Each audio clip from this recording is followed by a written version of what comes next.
அண்ணாமலை சொல்வதற்கெல்லாம் நாங்கள் ஆட முடியாது. தங்களுடைய வலையிலே சிக்கிறது என்பதற்காகவா என்பதையெல்லாம் பொறுத்திருந்து அதிமுக சிக்கலில் மாற்றிக்கொண்டிருக்கிறது என்பது இந்தியாவிலே வேறு எந்த கட்சிக்கும் கட்டமைப்பும் கிடையாது.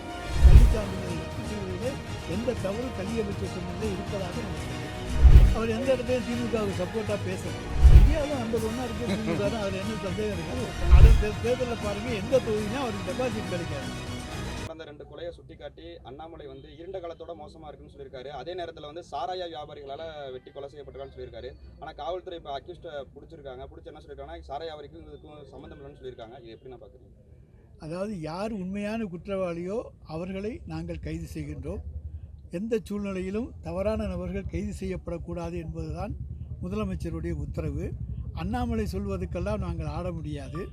யார் உண்மை குற்றவாளி, ஏன்னா என்றைக்குமே சம்பவங்கள் நடப்பது என்பது இயற்கை, அதை நாங்கள் தடுக்க முடியாது. ஆனால் உடனடியாக அவர்களை நாங்கள் கண்டுபிடிக்கிறோமா இல்லையா என்பது தான் முக்கியம். குற்றவாளிகளை உடனடியாக கண்டுபிடித்திருக்கின்றோம். குற்றம் சாட்டப்பட்டவர்களை அது நீதிமன்றத்திலே அவர்கள் மீது குற்றச்சாட்டை நிரூபிப்போம். தொடர்ந்து நம்ம எடப்பாடி பழனிசாமி மேலே தொடர்ந்து குற்றச்சாட்டுகள் கடுமையான நீங்கள் வச்சுட்டு இருக்கீங்க. அங்கேருந்து 2 சமீப காலமாக எதிர்வினை எதுவுமே வரலை. அப்படிங்கும்போது நம்ம அரசியல் களத்தில் திமுக அதிமுகங்கிற ஒரு கண்ணோட்டத்தோட தான் மக்கள் எதிர்பார்த்து திமுக அது மாதிரி செயல்படுது அப்படிங்கிற மாதிரி ஒரு பார்வை பார்க்கப்படுது. மக்கள் பார்வை எப்படி இருக்கிறதோ என்பது எங்களுக்கு தெரியாது. எங்களுடைய பார்வை மக்கள் மீது இருக்கிறது, மக்களுக்காக இருக்கிறது. பல சர்வேக்கள்லாம் இன்றைக்கி நிரூபித்திருக்கின்றன. இன்றைக்கு தமிழகத்திலே தனித்த நம்முடைய ஒரு இந்தியா கூட்டணிக்கு இன்றைக்கு 52% வாக்குகள் என்று இன்றைக்கு நிரூபிக்கப்பட்டிருக்கிறது. அண்ணா திராவிட முன்னேற்றக் கழகத்துக்கு என்று 20% வாக்குகளை நிரூபித்திருக்கிறார்கள். எனவே இதுதானே தவிர வேறு ஒன்றும் கிடையாது. எனவே அவர்கள் இன்றைக்கு தமிழகம் எங்கும் கட்சிகளை வைத்துக் கொண்டிருக்கிற கிளைகளை வைத்துக் கொண்டிருக்கிற காரணத்தாலே அது அடுத்தபடியாக பார்க்கப்படுகிறது. பாதுகாப்பு கொடுத்திருக்காங்க சார். இது சம்பந்தமா மாநில அரசு எதுவும் கன்சல்ட் பண்ணாங்களா? மாநில அரசை மத்திய அரசு ஒன்றும் கன்சல்ட் பண்ணணுங்கிற அவசியம் கிடையாது. கன்சல்ட் பண்ணினாலும் பண்ணலாம், பண்ணாட்டியும் இல்லை. இது அது வலைவீச்சா இல்லையா, இல்லை சோதனைக்காகவா, யார் யார் வருகிறார்கள் என்பதை பார்ப்பதற்காகவா, அல்லது அந்த மீன் தங்களுடைய வலையிலே சிக்கிறது என்பதற்காகவா என்பதையெல்லாம் பொறுத்திருந்து பார்க்கணும். அதிமுக ஒரு வேளை மீனில் சிக்கிருச்சுன்னு பார்க்குறீங்களா?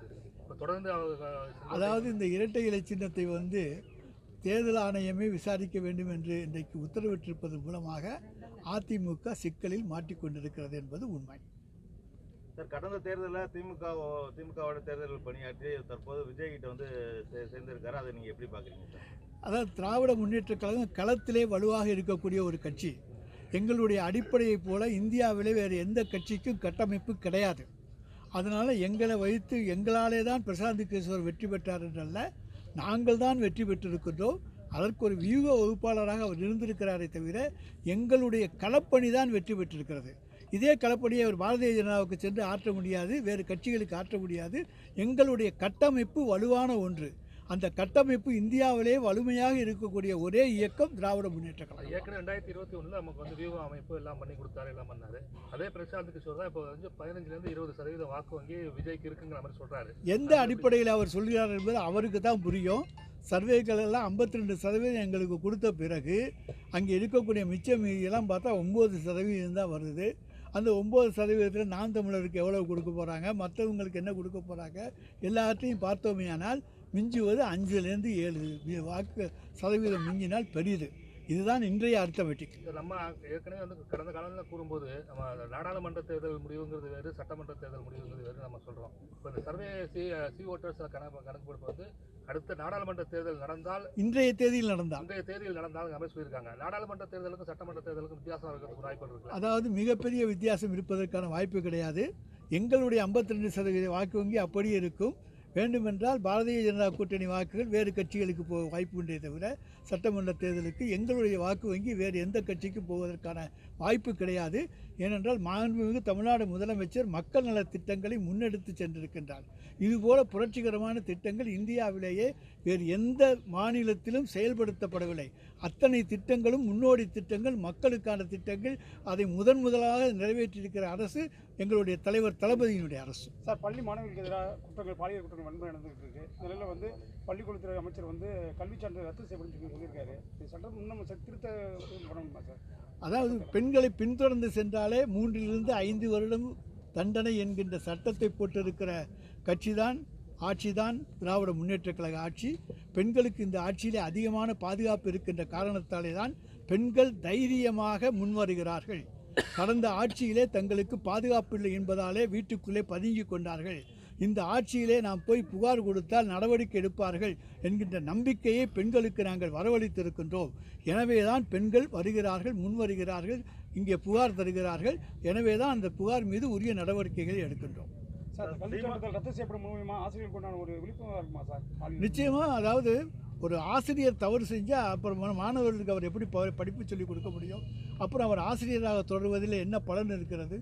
எனவே அது அவருடைய கல்வி சான்றிதழை ரத்து செய்வதிலே எந்த தவறும் கல்வி அமைச்சர் சொன்னதிலே இருப்பதாக எனக்கு தெரியவில்லை. சார், நம்ம அந்த சிஓட்டர்ஸ் கருத்து கணிப்பு வந்து நம்ம வந்து வரவேற்று பண்ணுறோம். ஆனால் அதே சமயத்தில் பாஜக தமிழகத்தில் கால் ஒட்ட முடியாதுங்கிற மாதிரி நம்ம தொடர்ந்து சொல்லிட்டு இருக்கோம். ஆனால் வந்து பாஜகவோட வாக்கு வங்கிங்கிறது உயர்ந்துட்டு தானே போயிட்டு இருக்கு. இந்த கூட்டணி திமுக அதே மாதிரி திமுக கூட்டணி தானே போடுறாங்க 52%. திமுக செல்வாக்கு போடல. அப்படிங்கும்போது பாஜகவோட கூட்டணி வாக்குகள் வந்து ஏறிட்டு தானே போயிட்டு 20% தான், 23%. அது வர தேர்தலில் பார்ப்போம், சட்டமன்ற தேர்தலில் பார்ப்போம். இந்த சதவீதம் வருகிறதா என்று பார்ப்போம். நாங்கள் இன்னும் அதை குறைப்பதற்கான முயற்சிகளை நிச்சயமாக மேற்கொள்வோம். பாஜக எம்எல்ஏ நயனா நாகேந்திரன் வந்து குறுகிய காலமாக வந்து திமுகவுக்கு சப்போர்ட்டாக பேசுகிற மாதிரி ஒரு சூழ்நிலை இருக்குது. அவர் எந்த இடத்துலையும் திமுகவுக்கு சப்போர்ட்டாக பேசலை. மேடை நாகரிகம் கருதி அமைதியாக இருந்தேன் என்று சொல்லியிருக்கிறார். ஓபிஎஸ் மகன் வந்து திமுக நம்பர் 1 இருக்குது இந்தியாவில் அப்படிங்கிற மாதிரி ஒரு வீடியோ வைரல் ஆகிட்டு. இந்தியாவில் நம்பர் 1 இருக்குது திமுக தான். அதில் என்ன சந்தேகம் இருக்குது? அவர் பையன் சொல்கிறதையும் நாங்கள் ஏற்றுக்கிறோம். அதிமுகவோட இப்போடைய நிலைமை குறித்து முன்னாள் எம்ஜிஆர் அதிமுக வளர்றதுக்கு நீங்களும் ஒரு காரணமாக இருந்திருக்கீங்க. அப்படிங்கும்போது அது இப்போ இருக்க அதிமுக நிலைமையை பற்றி நம்ம அதாவது அதிமுக தொண்டை வந்து ரெட்டலையை தவிர வேறு எதுக்கும் ஓட்டு போட மாட்டாங்க. அது யாராக இருந்தாலும் அது எம்ஜிஆர்லேருந்து வந்த ஒன்று. ஆனால் இன்றைக்கு எடப்பாடி பழனிசாமி தலைமையில் ஈரோடு கிழக்கு சட்டமன்ற தேர்தலிலே அதிமுக தொண்டன் முதல் முறையாக உதயசூரியனுக்கு வாக்களித்திருக்கின்றார். மனமாற்றம் வந்திருக்கிறது. எனவே அந்த தொண்டர்களுடைய மனமாற்றத்தை இன்றைக்கு நாங்கள் வரவேற்கிறோம். அவர்கள் உணர்ந்திருக்கிறார்கள் தங்களுடைய தலைமை சரியில்லை. ஈரோடு எலெக்ஷனில் பை எலெக்ஷனில் திமுக வாக்களிக்கிறாங்க. அந்த ஈரோடு பை எலெக்ஷன் முடிஞ்சதுக்கு அப்புறமா இப்போ செங்கோட்டையன் வந்து ஒரு செங்கல்ல உருவி இருக்கிறாங்கிற மாதிரி சொல்றாங்க. அப்படிங்கும்போது திமுக சொல்லி அவர் செய்கிறாங்கிற மாதிரி ஒரு திமுக சொல்ல வேண்டிய அவசியம் இல்லை. அவர் தன்னுடைய சொந்த கருத்துக்களை சொல்லியிருக்கார். அவருடைய சொந்த கருத்துக்களைத்தான் அவர் சொல்லியிருக்கின்றாரே தவிர திமுக இதில் வந்து எந்த பிளேயும் பண்ண வேண்டிய அவசியமே கிடையாது. ஏன்னா அது ஆல்ரெடி அங்கே எல்லாமே கதை முடிஞ்சு போச்சு. நாங்கள் போய் அங்கே இனிமேல் குட்டுக்கல்ட்டா பண்ண வேண்டிய அவசியமே கிடையாது. குட்டையை குழப்ப வேண்டிய அவசியமும் கிடையாது. தொடர்ச்சியாக சொல்லிட்டு இருக்காரு, நான் வந்து தனியாக போட்டி போகிறேன். அது மாதிரி திமுக வந்து தனியாக போட்டி போட்டால் இன்னும் அடுத்த தேர்தலில் பாருங்கள், எந்த தொகுதியிலும் அவருக்கு டெபாசிட் கிடைக்காது. அவ்வளோதானே. தனியாக போட்டி போட்டு அவர் டெபாசிட் இழக்க போவது உறுதி. 234 தொகுதிகளிலும் டெபாசிட் போன கட்சியாக அந்த கட்சி வரும். அவ்வளோ. தமிழக வாழ்வுரிமை கட்சி வேலுமுருகன் சட்டமன்ற பேசும்போது அவர் தலைமையில் பல்வேறு அரசியல் கட்சிகள் வந்து அமைப்புகள் வந்து பேச்சுவார்த்தை நடத்திட்டு இருக்காங்க. 2026 எலெக்ஷனில் எங்களோட நிலைப்பாடு வந்து விரைவில் வந்து அறிவிக்கப்படும் மாதிரி சொல்றாரு. திமுக கூட்டணிக்குள்ள குழப்பங்கள் இருக்குங்கிறது பார்க்குறோம். திமுக கூட்டணிக்குள்ளே குழப்பங்கள் கிடையாது. வேல்முருகனுக்கு அதாவது சட்டமன்ற உறுப்பினருக்கான வாய்ப்பை உருவாக்கி தந்தவர் மாண்புமிகு தலைவர் தளபதி அவர்கள். அவர் கேட்கின்ற கோரிக்கைகளுக்கெல்லாம் நிறைய செய்து கொடுத்து கொண்டிருப்பவர் அந்த தொகுதிக்காக தலைவர் தளபதி அவர்கள். நிச்சயமாக அவர் எந்த விதமான கோலும் அடிக்க மாட்டார் என்று நாங்கள் நம்புகிறோம். இதுபோன்ற செய்திகளை மேலும் தெரிந்து கொள்ள எங்களது யூடியூப், ஃபேஸ்புக் மற்றும் ட்விட்டர் ஆப்களை சப்ஸ்கிரைப் செய்யவும்.